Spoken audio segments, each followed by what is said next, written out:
Башкалар ничектер, белмим. Ә минем өчен һәр мәкаләне яза башлау өчен үземә охшаган һәм башкалар да кызыксынып укырлык тема табу бик мөһим.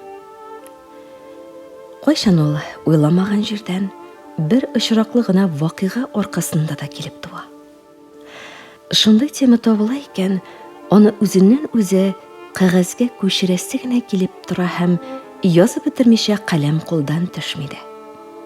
Кайчак кинәт кенә башка килгән берәр мөһим фикерне йокларга яткан җирдән утырып язып куйган чаклар да була. Чөнки соңыннан аның онытылып куюы бар. Бу мәкаләне язарга нәрсә сәбәпче булды дисезме? Телевизорның беренче каналында барган «Умницы и умники» тапшыруы. Һәр шимбә иртәнге сәгать 9-да башлана ул. Карагыз, сезгә дә ашар. Быелгы елның 12 апрелендәге тапшыруда алып баручы Юрий Вяземский жюри әгъзасы булып катнашкан галимгә культуралы кеше культурасыздан нәрсәсе белән аерыла дигән сорау бирде. Галим бу сорауга китапларда язылганча бик фәнни һәм катлаулы түгел, гади генә, ләкин мәгънәле итеп җавап бирде. Нәкъ аның сүзләреннән соң мин бу мәкаләне язарга тотындым. Әлбәттә, быел мәдәният елында яшәүебез дә йогынты ясамый калмагандыр. Мәдәният латин сүзе. Русчага образование, развитие дип тәрҗемә ителә. Ул кешеләрнең табигатьне буйсындыруда, техникада, аң белемдә, иҗтимагый төзелештә ирешелгәннәрнең барысында эченә ала. Бу сүз үзеңне культуралы, әдәпле, инсафлы тоту мәгънәсендә дә кулланыла.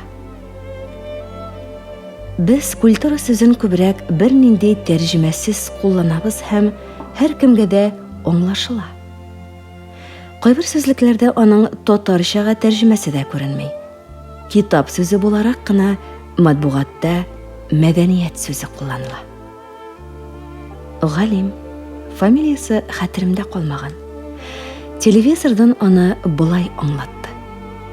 Культуралы кешегә барыбер түгел. Башкаларга кыен булганда, аңа да кыен. Ул аларның кичерешләрен үзе аша үткәрә белә. Үзе турында гына уйлап яшәми, ваемсыз түгел. Ваем сүзе көндәлек аралашуларда чагыштырмача сирәк кулланыла. Гарәпчә татарча сүзлектә ваемга керү, хәлгә керү, борчылу, кайгырту, кешенең хәлен аңлау дигәнне аңлата. Ваемсыз исә бер нәрсә белән дә кызыксынмый, бер нәрсәгә дә борчылмый, исе китми торган кеше.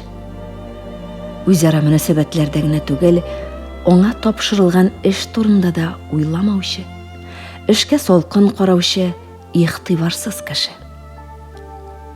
Монысы инде аның белән бергә эшләүчеләр һәм җәмгыять өчен аеруча зыянлы. Күренекле язучы Габдрахман Әбсәләмов кайгы-хәсрәт түгел, ваемсызлык кешенең канатын сындыра дип язган. Вак-төяк нәрсә түгел, коточкыч күренеш булып чыга иш ваемсызлык. Димәк, бу куркыныч җирдән мотлак рәвештә дәвалану кирәк. Ләкин шунысы бар. Аңардан дәвалану бик авыр һәм дару да юк. Чөнки ваемсызлык тән чире түгел, күңел чире.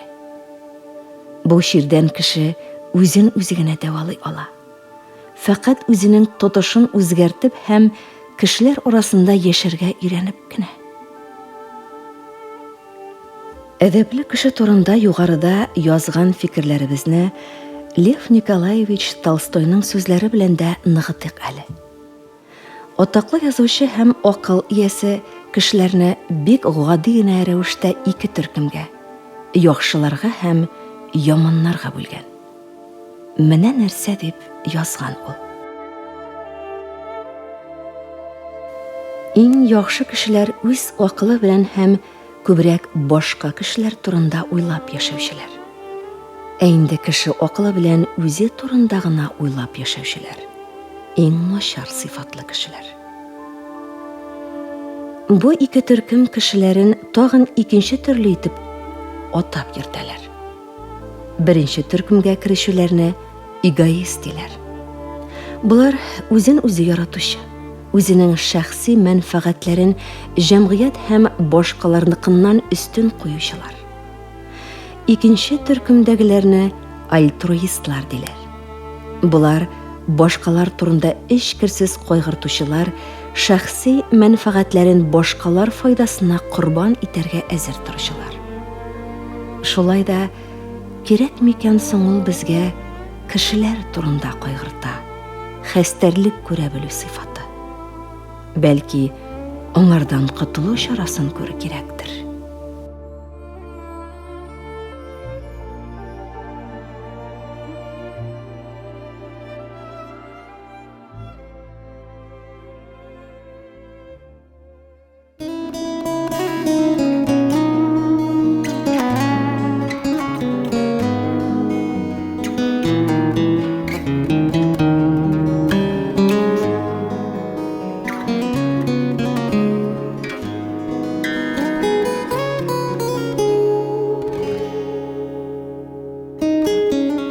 Yılamasın, көз келеді, тағын көктен вақ яңгыр сибәді, ұзақламый тағын салқын қышқа деп шират.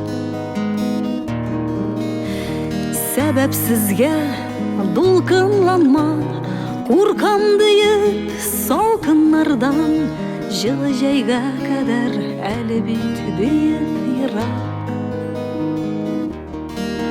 Көзге урамларда дәшіргә кеше тапмый йөрсә, ялгызлык салкыны үзәгеңә үтсә, өшөсә, кайтасы җиреңнең сукмагын кар күмсә һәр көнне. Бу салкын дөньяда җылыта алмасаң беркемне. Шын суык менә шул язмасын аны безгә күкләр. Каш җыерма, салкын дип җил, озакламый туңачак диеп җир, табигатьнең диеп сүнгән җылытыр уты. Килә диеп җылынасы, язгы җилгә сыйынасы. Син ашыкма, һәр нәрсәнең бар үз вакыты. Көзге урамларда дәшергә кеше тапмый йөрсәң, ялгызлык салкыны үзәгеңә үтсә, өшөсәң, кайтасы җиреңнең сукмагын кар күмсә һәр көнне. Салкын дөньяда җылыта алмасаң беркемне. Шын суык менә шул язмасын аны безгә күкләр.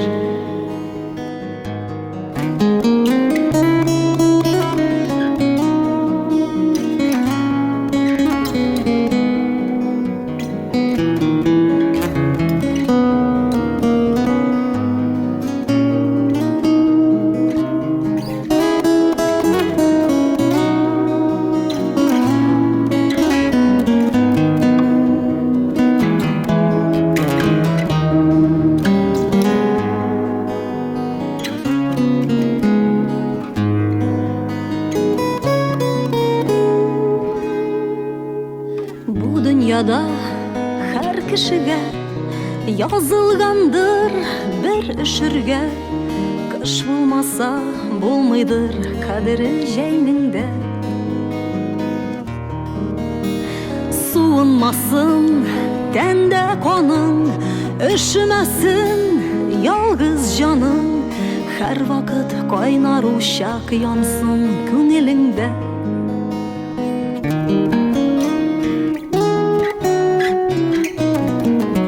Көзге урамнарда дәшергә кеше тапмый йөрсә,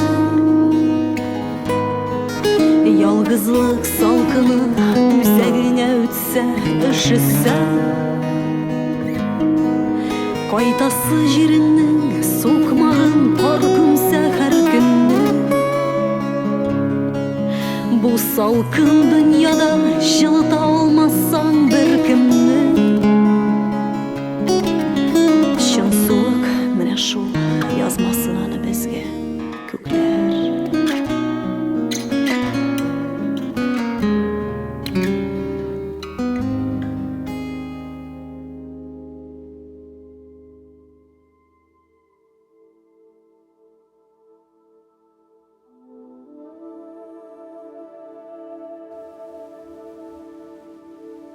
Үзе өчен генә яшәгән кешегә аерым бер мәлләрдә яшәү файдалырак та, җиңелрәк тә кебек.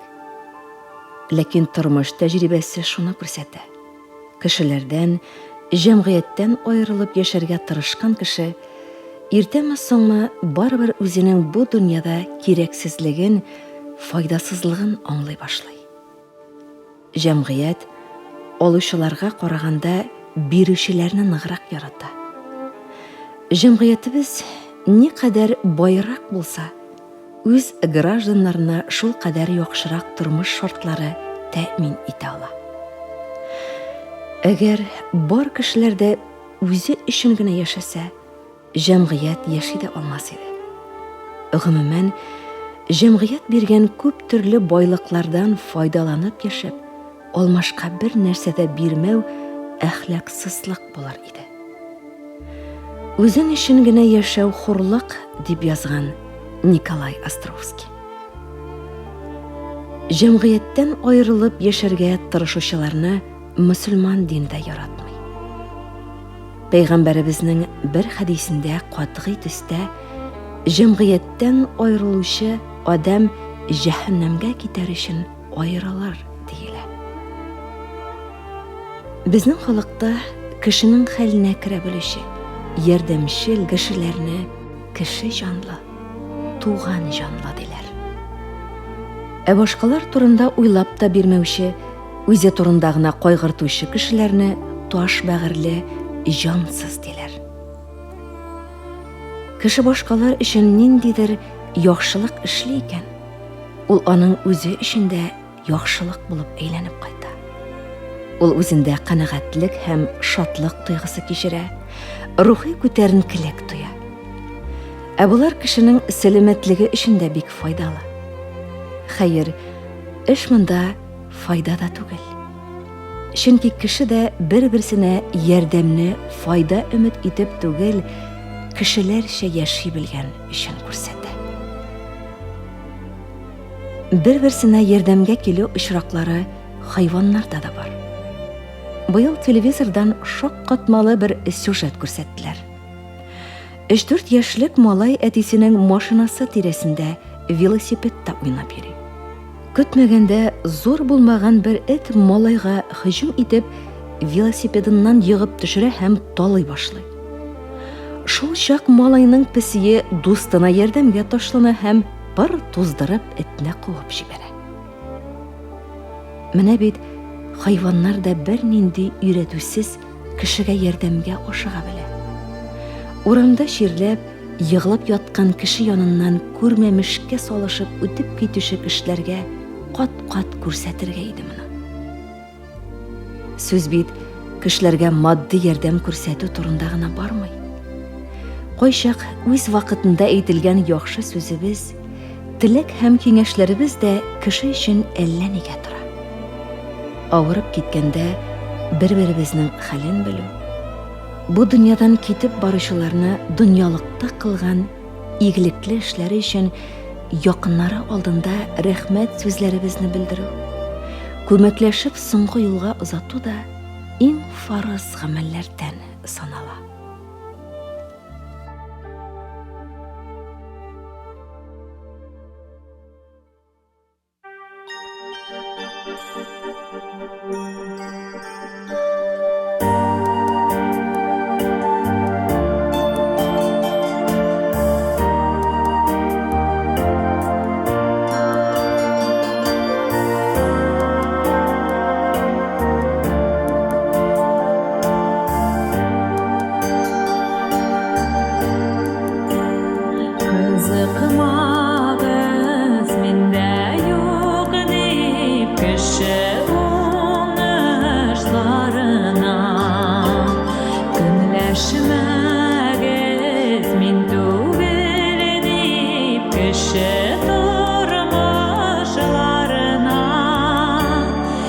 Кеше күңелен жарақатлап, жанға гына қалмағыз. Өз бақытын өз қолыңда икәнлеген аңлағыз. Үш күнлік дүния юк ise, қунақ қына біз жерден. Яшәүнең асыл якларын қадерлик бергә бергән.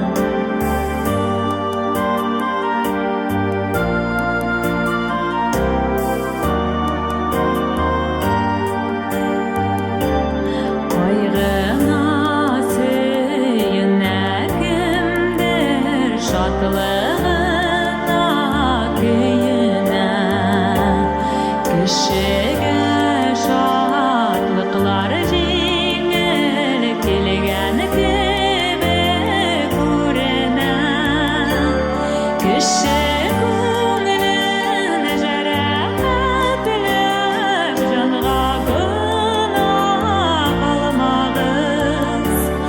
Үз бақытын өз қолыңда икәнлеген аңлағыз.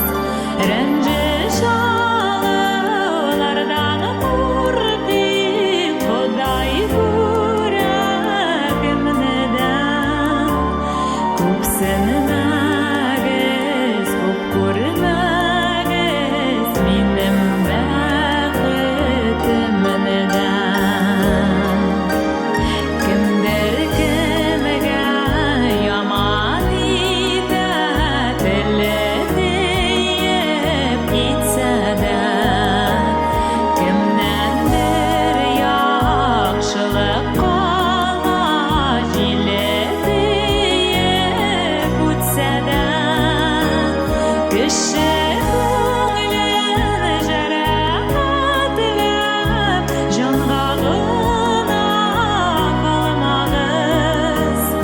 Үз бақытын өз қолыңда икәнлеген аңлағыз.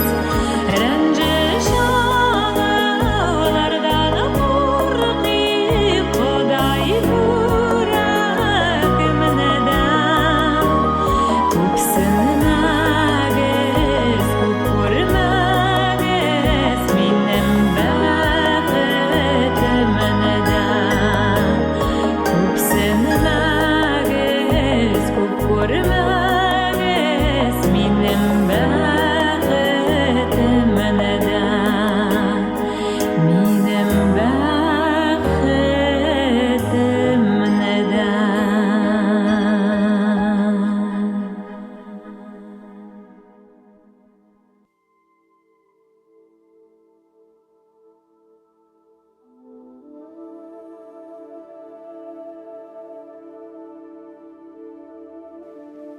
Америка галимнәре бәхетне һәм тормышта уңышларга ирешүне йогышлы чиргә тиңләгәннәр. Озак еллар меңәрләгән кешеләрне тикшерү нәтиҗәсендә алар шундый фикергә килгәннәр. Бер кешенең шатлыгы инфекция кебек таралып башкаларга күчә икән. Кешенең шәхси бәхете янәшәсендәге кешеләрнең бәхетенә өметен 25%-ка күтәрә. Уңышларга ирешкән кеше белән янәшә яшәү уңышка ирешү ихтималын 34%-ка күтәрә. Шулай булгач, театрлар, төрле көлке кичәләрдә ял иттерү белән бергә шатлык вируслары да тараталар булып чыга. Игелекле һәм гүзәл холыклы булу диннең зур бер тармагы булып тора. Коръән Кәримдә һәм хәдисләрдә иң күп телгә алынганы гүзәл холык һәм үзара ярдәмләшеп, бер-береңә дус, иптәш булып яшәү турында. Мөселманнар үз араларында бер-берсе белән сөйләшүләрендә, бер-берсенә миһербанлы ва мәрхәмәтле булуларында тәнгә ашылар. тәннән бер әгъза авыртса, бүтін әгъзалар бер-берсен ияртеп, шуңа иштирак итәләр. Йокламый вә өшеп һәм кызышып торалар дип язылган бер хәдистә. Пәйгамбәребез заманында мөселманнар да бер тәннең әгъзалары хөкемендә булып, кайгылары, шатлыклары уртак була. Әвәлге мөселманнар үзләренең мөселман карындашларны ихлас сөяләр. Аларның хаҗәтләрен үтиләр, малларын кызганмыйлар. Нигез кырсыннар өчен Мәдинә халыклары читтән күчеп килүче сахабаларга йорт-җирләр хәзерләп биргәннәр. Җимешләрен уртаклап бүлгәннәр. Бу хәлләр һич бер хыял вә фараз түгел. Бәлки, һәрбере хакыйкать вә испатладыр кебек дигән сүзләрне укыдым мин дин тарихы турындагы бер китапта. Ничек кенә тәкәббер кыйлансаң да, кешеләрдән бөтенләй аерылып яшәп булмый. Борынгы грек философы Диоген бәйсез һәм ирекле булырга теләп, зур ком мишкәдә яшеренеп яшәгән. Ләкин ул вакыт-вакыт янәшәдәге базарга кереп, ашамлык калдыклары җыярга мәҗбүр булган. Дөньяга билгеле бөек философ булуына карамастан. Кешеләр турында хәстәрлек күреп яшәүчеләр, халык бәхете өчен көрәшүчеләр гомер-гомергә иң ихтирамлы кешеләр булырлар һәм булачаклар да. Күпләрне бәхетле итү һәркемгә дә бирелмәгән. Ә менә тирә-ягыбыздагы ярдәмгә мохтаҗ кешеләргә һәркем ярдәм итә ала. Иң мөһиме, кешеләрне бәхетсез итүдән, рәнҗетүдән сак булыйк. Гомерлек вөҗдан газабыннан котылырбыз. Кешелек тарихы ул ниндидер дәрәҗәдә цивилизациялар, ягъни мәдәниятләр алмашыну тарихы. Ул шул юл белән алга бара. Халыкларның, дәүләтләрнең үсешенә күпчелек очракта аларның әдәплелек, культура дәрәҗәсенә карап бәя бирәләр. Яңа ачышларны, алдынгы технология һәм техниканы кулланышка, югары аң белемгә һәм культурага ия булган кешеләр кертәләр һәм шуның белән хезмәт җитештерүчәнлеген күтәрүгә булышлык итәләр. Ә хезмәт җитештерүчәнлеге ул прогрессның этәргече. Шунысы да бик мөһим. Кешеләр арасындагы культуралы мөнәсәбәтләр илдәге дуслык, бердәмлекне, җәмгыятьтәге әхлаки һәм рухи ныклыкны тәэмин итә. Шулай булгач, культура ул кайберәүләр уйлаганча җыр, бию һәм төрле күңел ачу чаралар гына түгел, халыкларның үрнәкле яшәү рәвеше, җәмгыятьнең көзгесе дә дияргә була.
Yıldızı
Яшәү иркен җирдә, яшәү бәхет җирдә. Онытмыйк без шуның турында. Яшәү кадерен белик, яшәү ямен күрик. Дәшәм сезгә шушы җырымда.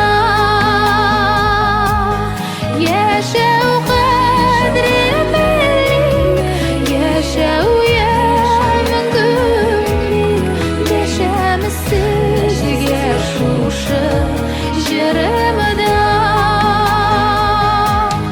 Дәшәм сезгә шушы җырымда. Дәшәм сезгә шушы җырымда.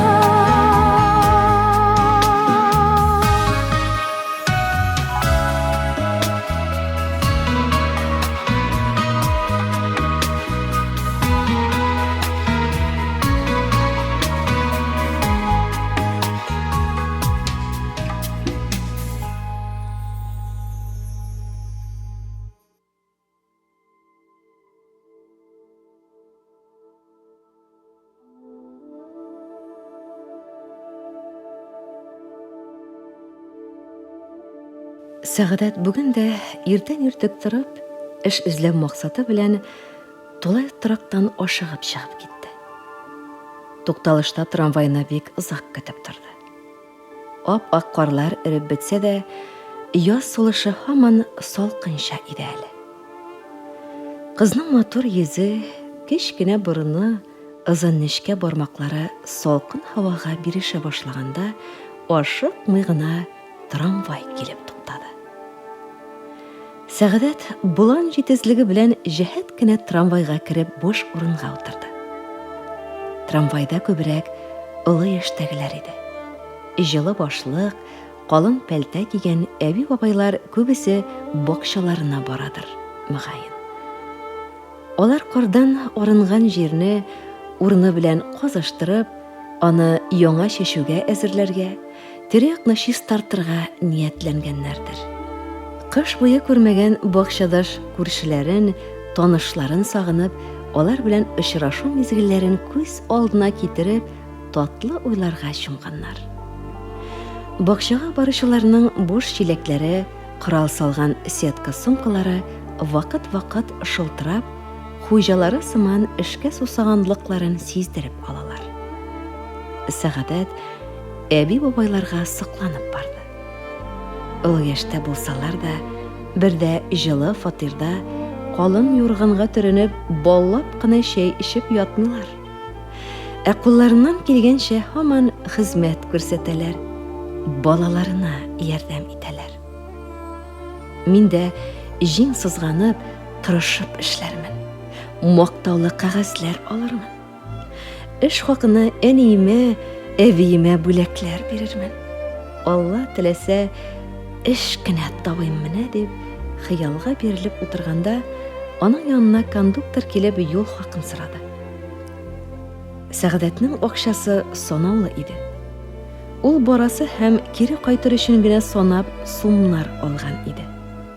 Кыз яхшы белә, үзең белән күбрәк алган саен күбрәк кулланасың шул акчаны. Ә булай ичмасам, барыр кайтыр юлына түләячәк тә, артыгы да чыкмаячак. Дила Мила. Кыз әбисенең сүзләрен искә төшереп куйды. Сәгадәтнең әбисе Милая Деланы татарчалатып Мила Дила дип кызык итеп әйтеп куя. Шул сүзләрдән соң кызның иреннәренә елмаю таралды.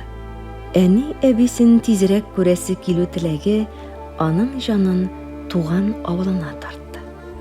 Ләкин акылы белән Сәгадәт аңлый. Әле кайта алмый. Шәһәрдә эш табасы бар. Аннары эшкә якын булган яшәргә урын хәстәрләргә кирәк. Яшәр урыны да булыр. Менә эшен генә ничек табарга. Сәгадәт ай тирәсе инде эш эзли.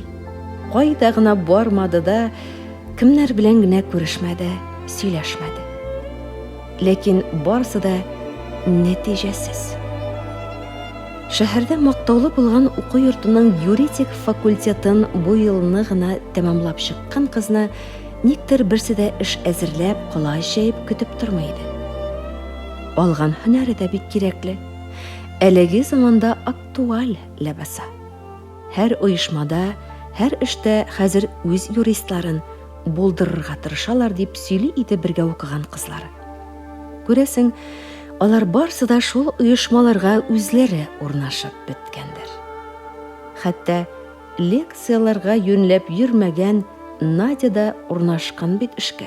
Җитмәсә кайда әле нефт белән бәйле оешмага. Әтисе шунда эшли дип сөйлиләр иде шул. Сәгадәтнең дә әтисе ярдәм итәр иде, исән булса. Әнисе дә бу хакта өзгәләнә инде. Шәһәргә килер идем, бергә эшен дә эзләр идек, китә алмыйм шул, балам. Беләсең бит, укуңа түләр өчен бурычка акча алган идем. 2 эштә эшләп шуларны тизрәк каплыйсы иде, кызым. Безгә, үзебезгә тырышырга инде, балам. Бирешмик, кызым. Көчле булыйк. Шул уйлар белән Сәгадәт трамвайдан төште. Ул үз-үзенә вәгъдә биргәндәй, үзем теләгән һөнәргә ия булдым. Әнием, әбием күпме булышты, барыбер эш табачакмын дип пышылдады. Төшкән тукталышыннан еракта китмәде, юл буенда бордюрга ягылып яткан бер абзыйны шәйләп калды. Аның тирәли дистәләгән кеше уңга-сулга уза, ник берсе туктап хәлен белсә? Ник безнең илдә кеше ягылып ятса, аңа игътибар юк икән? Ник гел я исерек, я бомж дип усал караш ташлап, я булмаса әрләп, хәтта явызлары тибеп үк китәләр? Ник кешегә хөрмәт юк? Уйлары һәм адымнары Сәгадәтне абзый ягылып яткан җиргә якынайтты. Абзый юлны чыгып, бордюрга башын салган килеш ята иде. Күрәсең, башын бәрүдән аның шактый каны битенә, киемнәренә һәм җиргә аккан. Шунлыктан йөзедә куркыныч, танырлык түгел иде. Киемнәре җиргә шулай канга буялган. Кыз чүгәләп абзыйның хәлен сорашты. Ләкин ул сөйләшерлек хәлдә түгел иде. Абзый авыртудан ыңгырашып кына куйды. Сәгадәт тизрәк кесә телефоныннан ашыгыч ярдәм чакыртты. Ярдәм килгәнче абзый янында торып, аның тирә-якка сибелгән әйберләрен барлап җыйды. Башта абзый янында яткан пакетка ватылган, әмма яхшы сыйфатлы күзлекне китереп салды. Күзлекне җирдән күтәргәндә аның Кезал дигән язуын күреп калды. Бу брендлы күзлек Сәгадәт белән бер төркемдә укыган егеттә бар иде. Германиядан әтисе алып кайткан иң шәп күзлекләрнең берсе дип мактанган иде төркемдәше. Күзлектән соң бер читтә яткан Липрил атлы даруны тапты. Сәгадәткә бу дару электән үк таныш. Әбисенең кан басымы еш күтәрелгәнгә, Липрил әбисенең кесәсеннән төшми иде. Димәк, бу абзыйның кан басымы күтәрелеп китеп, даруын кабып өлгермичә, ул хәле бетеп егылган һәм башы белән бордюрга бәрелгән. Ул шулай тикшерү алып барганда, ярдәм машинасы килеп тә җитте. Врачлар абзыйны карап, тыңлап, машинага салгач, Сәгадәтнең аңа кем булуын сораштылар. Туташ, син бу абзыйга кем буласың? Кем дип, авыр хәлдә икәнен күреп, битараф үтеп китә алмадым. Ул сөйләшерлек хәлдә булмагач, сезгә шылтыраттым. Батыр йөрәкле икән син. Күп кызлар кан күрсә, үзләре хушларын югалтып егылалар. Абзыйны документларга кайда, ничәдә табылуы турында теркәр өчен син безнең белән бара аласыңмы? Әлбәттә барырмын. Ашыгыч ярдәм машинасы аларны шәһәр уртасындагы шифаханәгә китерде. документларны кирәгенчә тутырып, абзыйны кабул итеп, аны беренче катның гади генә палатасына урнаштырдылар. Укол кадап, система куйдылар. Сәгъдәт шәфкать туташына ярдәм итешеп, абзыйның канлы йөзләрен юды, киемнәрен алыштырышты, чәчләрен тарап куйды. Уколдан соң абзый йокыга талды. Бу таныш түгел абзыйның йокыга талган күзләре сулыш алганда киң итеп ачылып киткән борын тишекләре, киң яңаклары, юка гына иреннәре, зур кулаклары барсы да Сәгъдәтнең әтисен хәтерләтә иде.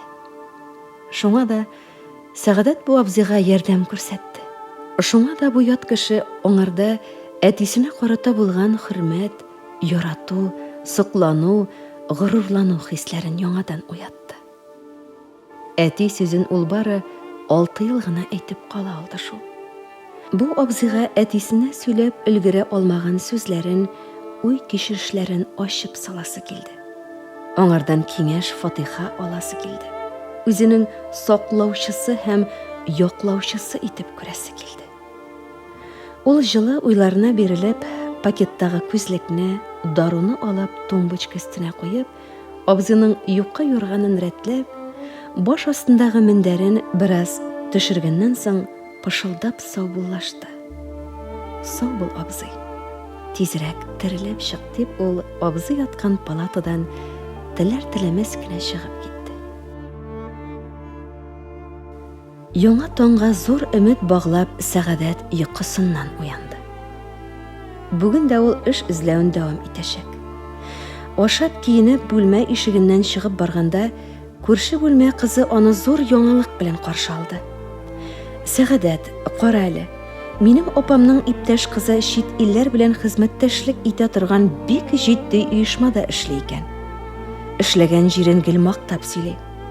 Аларның оешмасына тиз ара тәҗрибәле юрист кирәк икән. Тәҗрибәң булмаса да, мин әйтәм, әллә тәвәккәлләп барып карыйсыңмы? Бәхетемне сынап карарга кирәк, диде Сәгъдәт өмет чаткысы чагылган күзләре белән күрше кызына карап.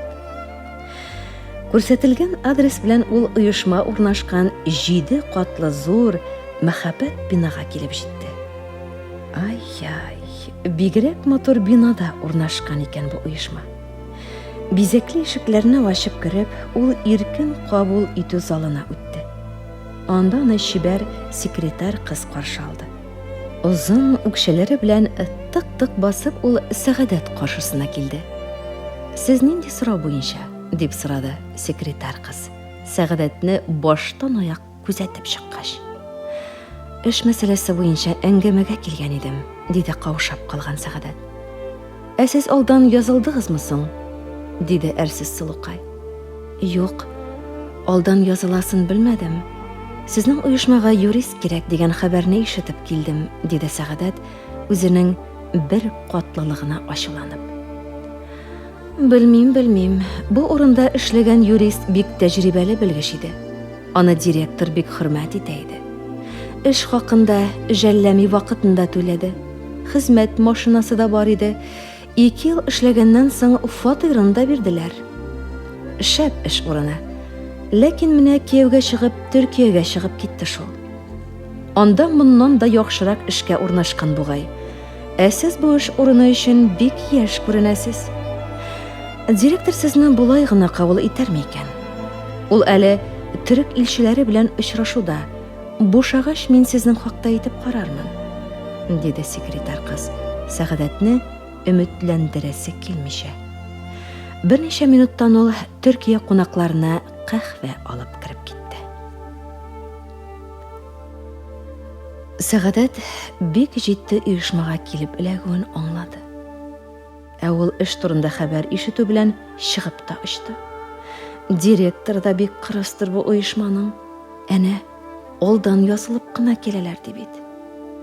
Аның йөрәгендә икеләнү хисе пәйда булды. Әллә тәҗрибәң юк, эшкә алмыйбыз дигән чираттагы хурлыкны кичергәнче чыгып кына китәргәме икән? Ә директорга белемемне күрсәтеп, барлык сорауларына да җавап бирсәм? Кыз уйлары белән көрәшеп, зур бер кабинетның ачык ишегенә барып җитте. Ишекләр ачык, күрәсең бүлмәне җилләтәләр иде. Ул сак кына кабинетка башын тыгып карады. Стена буйлап урнашкан шкаф, киштәләр тулы китап иде. Зур тәрәзәләр ачык. Алар аша бүлмәгә саф чиста һава керә. Шул һавадан кабинет тагын да матуррак, чистарак күренә иде. Уртада агачтан ясалган зур өстәл. Өстәлдә шулай ук китаплар, папкалар, кәгазьләр иде. Шунда Сәгадәтнең күзе өстәл кырыенда яткан күзлеккә төште. Ул җай гына кабинетка кереп, бер-ике адым алга ясап, күзлектәге Кәзал язуын танып ала. Бу бит аңа таныш күзлек. Күзлек янында Липрил даруы, шул ук дару. Булар бит. О, сез инде минем кабинетта, дигән ир тавышына әйләнсә, Сәгадәт алдында теге вакытта юл буенда йыгылып яткан абзый басып тора иде. Әмма ул бүген бөтенләй башка кыяфәттә. Матур чиста кәштүмдә, ап-ак күлмәктә, кызыл галстукта, ачык мөлаем йөзендә елмаю. Сәгадәт иң якын кешесен күргәндәй, шатлык тулы күзләре белән аңа тутырып карап, абзыйны кочакларга җыенгандай алга омтылды. Ләкин шул ук мизгелдә үзенең олы дәрәҗәле директор алдында икәнен искә алып туктап калды. Хәзер аның язмышы шушы директордан тора иде. Абзый Сәгадәтне үзенең сабый баласы кебек күреп, кочаклап алды. Ниһаят, үзебезнең юристыбыз килде. Олы йөрәкле, миһербанлы, ярдәмчел юристыбыз, диде абзый Сәгадәттән дә артык шатланып.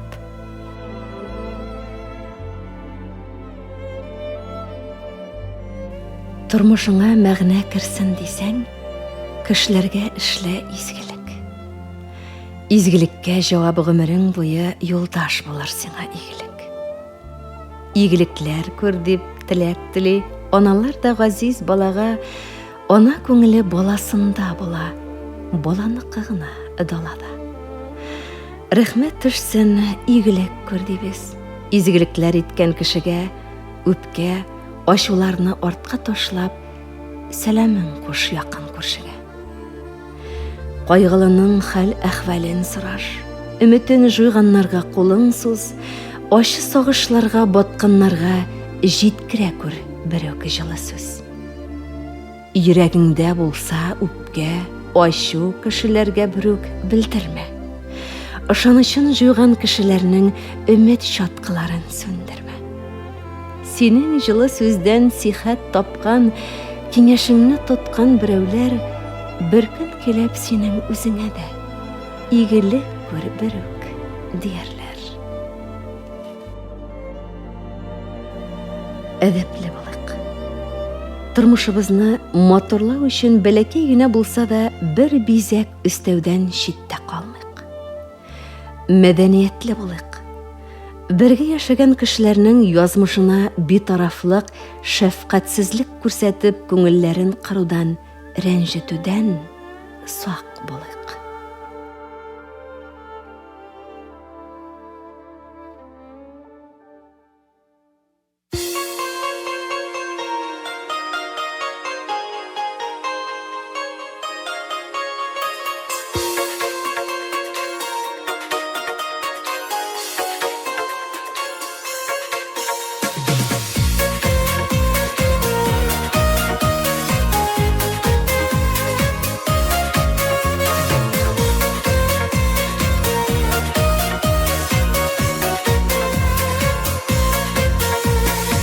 Тормышта изгелек эшләп кал, изгелектән җаның нурланыр.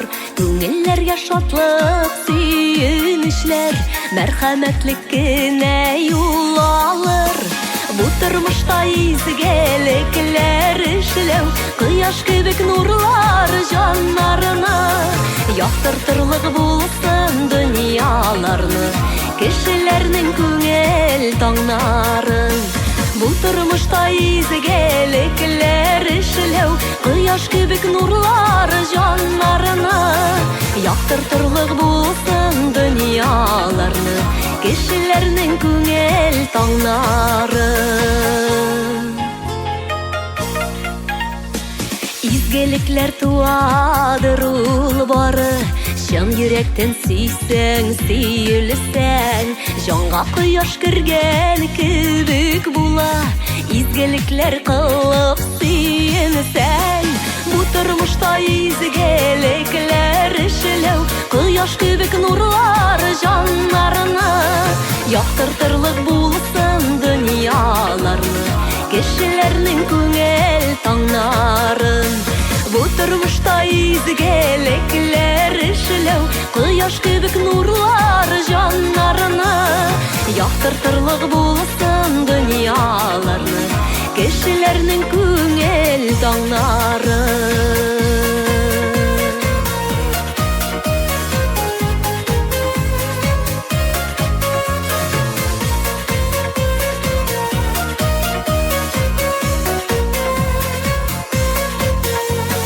Изге юлда йөргән кешеләрнең күңелләре тулы нурына. Сагыш кайгыларны эретә ул йөрәкләрдән чыккан җыргына. Бу тормышта изгелекләр эшләү, кояш кебек нурлар җаннарына. Яктыртырлык булсын дөньяларны, кешеләрнең күңел таңнарын. Бу тормышта изгелекләр эшләү, кояш кебек нурлар җаннарына. Яктыртырлык булсын дөньяларны, кешеләрнең күңел таңнарын. Яктыртырлык булсын дөньяларны, кешеләрнең күңел таңнарын. Кешеләрнең күңел таңнарын.